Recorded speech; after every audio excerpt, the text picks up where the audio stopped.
Yun, for today's video mga guys, ayan, meron tayong parcel galing ng online shop. Bali, ayan, bumili tayo ng air filter ng ating Honda Click 125 mga guys. Ayan, nag-unbox na tayo mga guys. Ayan, check natin ang ating parcel. Ayan mga guys. Ayan. Bali, galing siya ng Shopee mga guys. Ayan. Yan na yung ating, bali ano na siya. Aftermarket na siya mga guys. So bali papalitan natin yung stock kasi need na natin palitan yung stock mga guys. Ayan, halos same lang din naman siya sa stock. Yun nga lang, syempre iba pa rin kapag ka-stock yung air filter, pero goods na yan mga guys kahit aftermarket na lagay natin.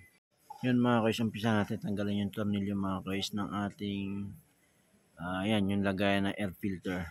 Yan, bali ano yan, 7 tornilyo lang yan mga guys yung tatanggalin natin dyan para makuha natin yung ating stock na air filter, then papalitan natin ng bago mga guys. Alright, yan mga guys, yan tanggalin natin ang mga tornilyo yan. Alright, kailangan natin gumamit ng Phillips screw para matanggal natin yung mga tornilyo na yan mga guys. Oh no!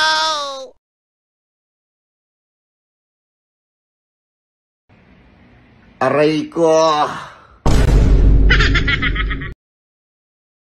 Yun mga guys, ito na nga pala yung bago nating air filter. Ayan, kung nakikita nyo, ayan, laki ng pagkakaiba sa luma. Ayan, ayan, grabe oh. Kaya wag nyo nang papabuti ng ganun mga guys kay Tim. At maaari, palitan nyo na agad ng bago. Huwag nyo nang hintayin na sobrang dumi ng air filter nyo para wala kayong maramdaman kakaiba sa hatak. Then, hindi nyo rin mararamdaman na lumalakas sa gas yung inyong motor mga guys. Kaya yun, payo ko lang mga guys, lagi nyo check yung inyong air filter kada change oil, then dinis ng pag-gilid, check nyo na agad para kung need palitan nyo na agad. Huwag nyo nang patagalin pa mga guys. Alright mga guys, hanggang dito na lang ating video. Thanks for watching. Ride safe always.